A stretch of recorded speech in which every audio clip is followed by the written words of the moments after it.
皆さんこんにちは。先日、レビューする作品をコミュニティで尋ねたところ、非常にたくさんの良い作品をご紹介していただき、大変感謝しているメイドのリコです。これらの作品は順次、読んでいこうと思います。動画が出来上がるのを楽しみにしていてくださいね。そして本日はその中の一つの作品の感想を言っていこうと思います。本日ご紹介するのはこちらの作品。攻略本を駆使する最強の魔法使い、命令させろ、とは言わせない俺流魔王討伐最善ルート。です。回復術師以来です。1話で読みたくなくなった作品は、それでも、頑張って2話、読みましたので、レビューさせていただきます。全体的な感想としては、サブタイトルの意味が全くわからない。主要登場キャラ全員に全く魅力を感じない。ですね。いかに魅力がないのかを説明していく流れになります。途中、気分が優れなくなった場合や、ネタバレが嫌な方はチャンネル登録をしてブラウザバックしてくださいね。いいですね。始めますよ。では、攻略本のあらすじはこちらです。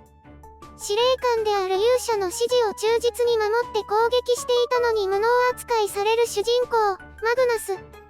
もちろん、無能なので勇者パーティーから追放されます。追放された直後、了承人から、聖国文字、という神の言葉が書かれた不思議な本を買います。なぜかというと、マグナスは、聖国文字を唯一解読できる人だからなんです。その本には魔王を倒すまでの攻略情報が詰まっている内容でした。その攻略本を駆使して、オレツ AA 無双する作品です。先に良い点を言っておきますと、キャラの絵は結構良いと思います。気持ち悪いほどのドヤ顔やじとめなど、結構表情豊かに描かれています。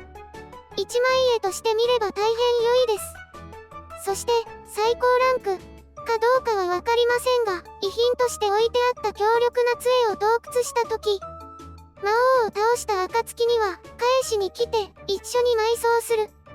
といったシーンです。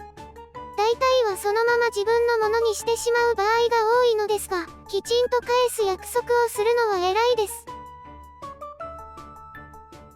当然のことなんですけどね。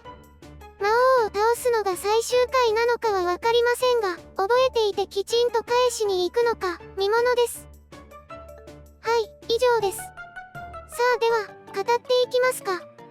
まず、サブタイトルなんですが、命令させろ、とは言わせない俺流魔王討伐最善ルート、って何ですか？命令させろ、なんて誰も一回も言っていないんですよね。作品のあらすじを見ると、勇者は常に、命令させろ、と言い張る性格だったようですが、漫画では一度も言ってないですよ。単純に、俺流魔王討伐最善ルート、だけでよかったんじゃないの？って思います。そこにこだわるほど重要なタイトルだったのかしら？私が読んでいない3話以降に、パーティーを抜けたにもかかわらず、命令させろ、と連呼し続けていたら申し訳ありません。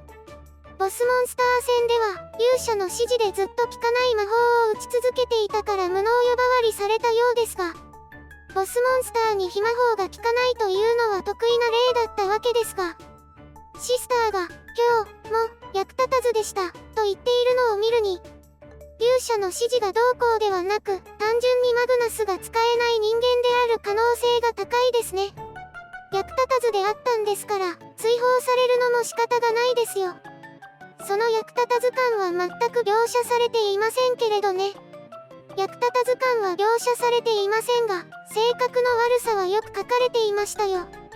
まずは軽いジャブとして矛盾点を一つ。マグナスはボスモンスターをソロ討伐するときこう言ったんです。俺はもう何者にも縛られない。俺の意志で、俺の責任で、俺の力で、魔王を倒す。とね。攻略本ないと何もできないんですよね。めちゃくちゃ攻略本に縛られているのにお気づきではない？もしや、攻略本は自分の所有物だから、自分の力の一部だ、と思ってらっしゃる？そういう解釈もできなくはないですが、それなくなったらダメですよね。そして、書かれているのはあなたの言葉ではなく、超常なりし存在の言葉です。他者、しかも神に頼りまくっているんですよ。どうしてそんなに自信満々で、独り立ちします宣言できたんですか？ドン引きなんですけど。という感じで、他人の力を自分の力だと言い張っている点が一つ。あ、でもこの本を読むための必須知識、正国文字が読めるようになったのは自分の力ですね。その正国文字を読めるのがどうして唯一マグナスだけなんでしょうか。正国文字を理解しているというのは誰が担保しているんですかという問題になるんです。マグナスが適当なことを言っているかもしれないじゃないですか。例えば、こんな文章が書いてあったとして、これは、猫を信じよ、と書いています。とデタラメ言っても誰も確認のしようがないんです。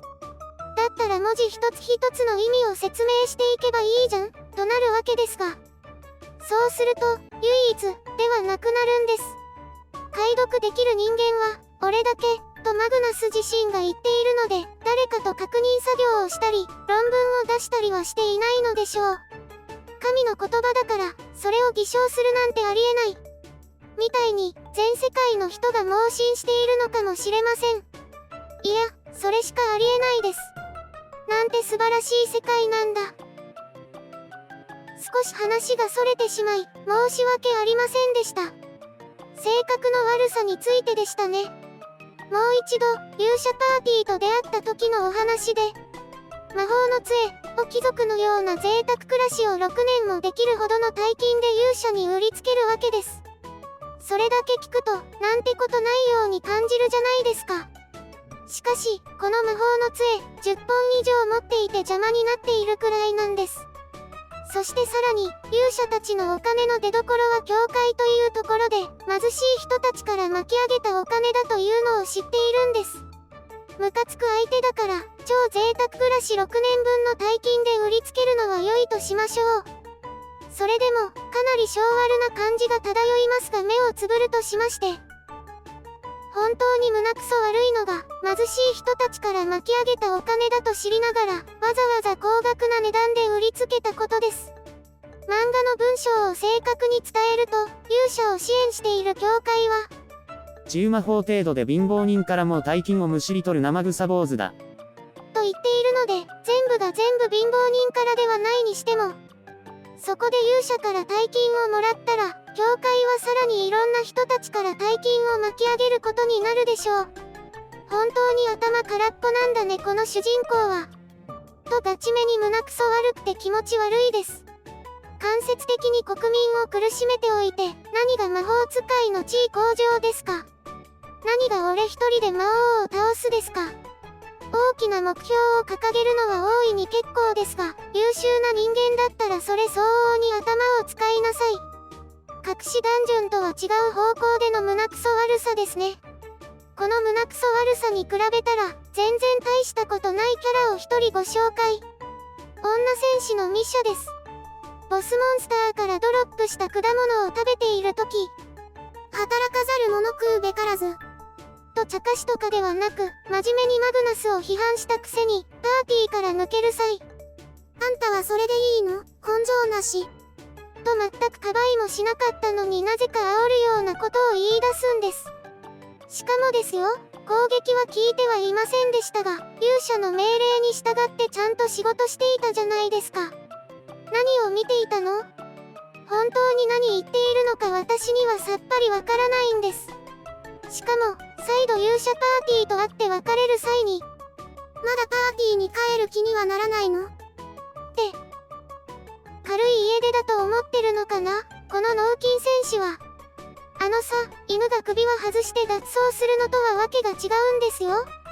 しかも、パーティーから抜けるときに、何も反対したり引き止めたりしなかったじゃないですか。何を考えているのかさっぱり理解できません。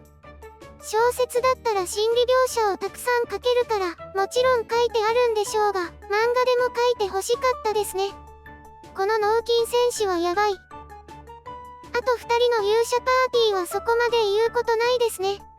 無能で怒りっぽく、傲慢でプライイドも性欲も高く強欲な人間として終わっているような下品極まりないクズ勇者と、その最下層のクズの腰巾着、太鼓持ちなシスターです。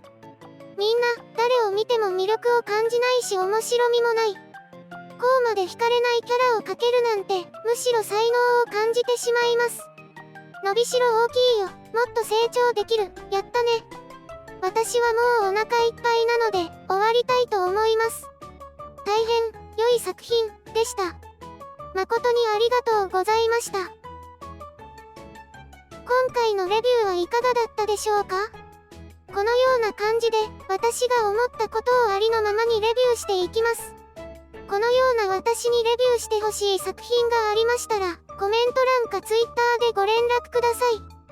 気に入っていただけましたらコメント、高評価、チャンネル登録をよろしくお願いします。また次回、レビューしたい作品がありましたら、お会いいたしましょう。